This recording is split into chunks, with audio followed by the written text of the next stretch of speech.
আসসালামু আলাইকুম। আমি ইন্ডিয়ার একটা লোকাল বাজার থেকে মাছ কিনতেছি।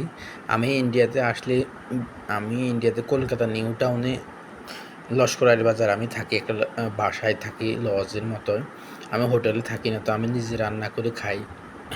এই পর্যন্ত আমার ইন্ডিয়াতে যতবার আসা হয়েছে আমি রান্না করে এখানে বাসা নিয়ে থাকি। তো আমি এখন আমার নিজের জন্য অল্প পরিমাণ, আমি যেহেতু একা ২ পিস মাছ নিতেছি। ৳৫০ দামের আমার মাছ নিতেছি। কারণ আমি বেশি নিবো না। এখানে এইরকমই চলে।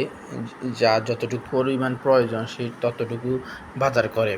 ইভেন আপনি যদি শুধু একটা মাছের মাথা নিতে চান, শুধু মাথাটাই দিবে, বা লেজের অংশ নিতে চান, লেজের অংশ দিবে আপনাকে। আপনি যদি ইভেন ৳৫ আলুও চান, এই যে আমি এখানে ৳৫ আলু নিতেছি, ও আমাকে ৳৫ আলু দিতেছে। দ্রব্যমূল্যের ঊর্ধ্বগতির বাজারে এটা অনেক সহনশীল। আমরা সবাই ৫-১০ কেজি করে কিনে নিয়ে ঘরে রেখে দিই। এটার জন্য বাজারে চাপ সৃষ্টি হয়। এই যে আমি এখন এখান থেকে মাত্র ৳৫০ একটার ১ পিস নিবো, চিকেন নিবো আমার নিজের জন্য। কত সাশ্রয়ী কেনাকাটা।